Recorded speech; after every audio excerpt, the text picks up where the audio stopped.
Vip, what according to you are some of the challenges in obtaining success in the media world for our today's generation versus what challenges you may have faced?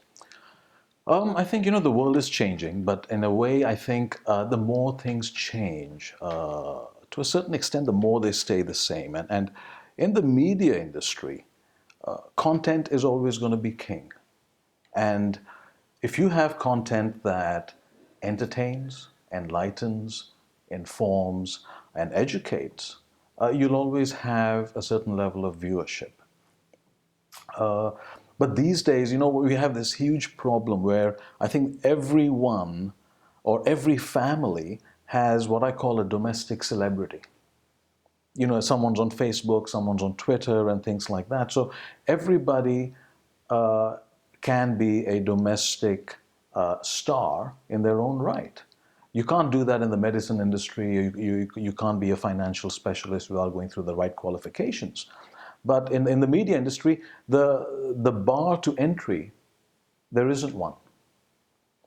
And I think the problem we are facing now that in the media industry, we have a whole bunch of capitalists in the industry who are surrounded by a bunch of consumers who are communists. And let me explain. We are willing to pay the internet service provider, but we're not willing to pay for the information service provider. The key difference. You'd be happy to pay AT&T, Correct. but you're not going to be that happy to pay to CNN or Fox or MSNBC. If CNN starts to charge, you might go somewhere else. So the cost of information is high, but the value of information, the perceived value, is almost zero. So the business model of the industry is operating, I think, fictionally. This cannot last long, if you think about it. Okay. And like on Facebook, you have like, comment, share, but there's no pay. No one's going to pay you for a photo of you at a restaurant or what you think of something. And even if you look at we've made, it's almost like it's a race to go from whatever value we used to pay to zero.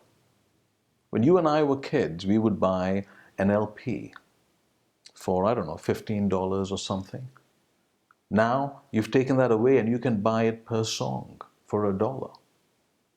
So even the music industry is suffering. All forms of media industry are facing challenges that they've never faced before.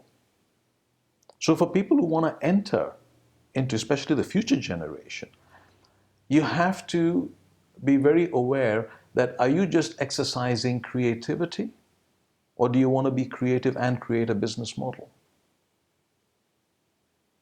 That, I think, are the key challenges that I don't sympathize with for our future generation. Right now, at least we're making some sort of money. But today, if today there's an interview that you want to watch with someone and you can't see it, and even if you don't have a DVR, tomorrow it'll be available on YouTube. Very true. So that's the dilemma that this particular industry has that no other industry has. So it'll be interesting to see how things turn out. What can you tell us about failure that is relevant to us and the younger generation? Failure, oh my God. Nobody in life is born a winner. That's a known fact. I think actually we're all born losers. But here's the importance of actually losing. Losing is an education in itself that teaches you what you did wrong so that the next time around you can do what is required for you to get it right. So winners are actually losers who learn, because from that learning gets to winning. It's actually failures who don't learn from losing. Did you fail? Did I fail? I fail all the time. I lose a lot of the time. I win some of the time, but I fail quite often as well. And here's the thing about failure. It actually is a way to achieve, I believe, a certain level of happiness. Because for you to fail, it's because you didn't respect what it takes to get what you want. Everybody wants. Everybody wants. Very few get. And the difference between those two situations is what the hours of work that's required, the sacrifice, the being away from family, being focused, handling desperation, handling frustration, having to be patient, having to be persistent. If you have those qualities and you are willing to give it, you will always get what you want. It's just the law of nature. But people don't respect what it takes. They always respect what they want. And success and failure are strange bedfellows in that neither the winner nor the loser is ever surprised. You watch a game, you watch a race, the winner is happy, the loser looks disappointed. Neither of them are surprised. You are not where you are today by accident. And that's what I want to tell the younger generation is that you don't get what you wish for, you get what you work for. Life owes you nothing. And in their pursuit, because the younger generation have so many skills, more than we've had, more than our ancestors had, and they're going to do great things.